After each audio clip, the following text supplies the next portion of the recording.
महाभारत काल की बात है। एक बार कृष्ण और बलराम किसी जंगल से गुजर रहे थे। चलते चलते काफी समय बीत गया और अब सूरज भी लगभग डूबने वाला था। अंधेरे में आगे बढ़ना संभव नहीं था, इसलिए कृष्ण बोले, बलराम, हम ऐसा करते हैं कि अब सुबह होने तक यहीं ठहर जाते हैं। सुबह होते ही हम अपने मंजिल की ओर बढ़ चलेंगे। बलराम बोले, पर इस घने जंगल में हमें खतरा हो सकता है, यहाँ सोना उचित नहीं होगा, हमें जागकर ही रात बितानी होगी। अच्छा, हम ऐसा करते हैं कि पहले मैं सोता हूँ और तब तक तुम पहरा देते रहो, और फिर जैसे ही तुम्हें नींद आए तुम मुझे जगा देना, तब मैं पहरा दूंगा और तुम सो जाना। कृष्ण ने सुझाव दिया। बलराम तैयार हो गए। कुछ ही पलों में कृष्ण गहरी नींद में चले गए और तभी बलराम को एक भयानक आकृति उनकी ओर आती दिखी। वो कोई राक्षस था। राक्षस उन्हें देखते ही जोर से चीखा और बलराम बुरी तरह डर गए। इस घटना का एक विचित्र असर हुआ। भय के कारण बलराम का आकार कुछ छोटा हो गया और राक्षस और विशाल हो गया। उसके बाद राक्षस एक बार और चीखा और पुनः बलराम डरकर कांप उठे।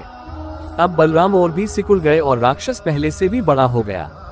राक्षस धीरे धीरे बलराम की ओर बढ़ने लगा। बलराम पहले से ही भयभीत थे और उस विशालकाय राक्षस को अपनी ओर आता देख जोर से चीख पड़े। कृष्णा, और चीखते ही वही मूर्छित होकर गिर पड़े। बलराम की आवाज सुनकर कृष्ण उठे। बलराम को वहां देख उन्होंने सोचा कि बलराम पहरा देते देते थक गए और सोने से पहले उन्हें आवाज दे दी।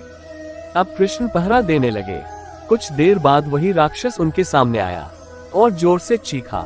कृष्ण जरा भी घबराए नहीं और बोले, बताओ तुम इस तरह चीख क्यों रहे हो, क्या चाहिए तुम्हें? इस बार भी कुछ कृष्ण के साहस के कारण उनका आकार कुछ बढ़ गया और राक्षस का आकार कुछ घट गया। राक्षस को पहली बार कोई ऐसा मिला था जो उससे डर नहीं रहा था। घबराहट में वह पुनः कृष्ण पर जोर से चीखा। इस बार भी कृष्ण नहीं डरे और उनका आकार और भी बड़ा हो गया, जबकि राक्षस पहले से भी छोटा हो गया।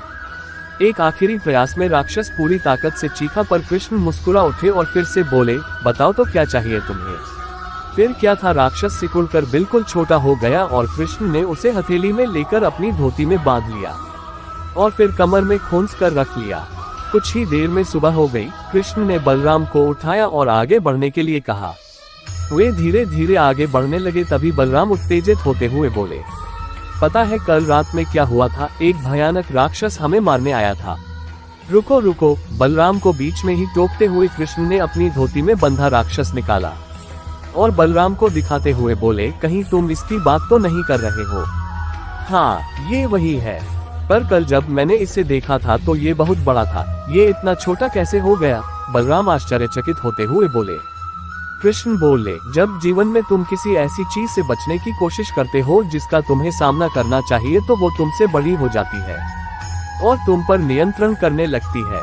लेकिन जब तुम उस चीज का सामना करते हो जिसका सामना तुम्हें करना चाहिए, तो तुम उससे बड़े हो जाते हो और उसे नियंत्रित करने लगते हो।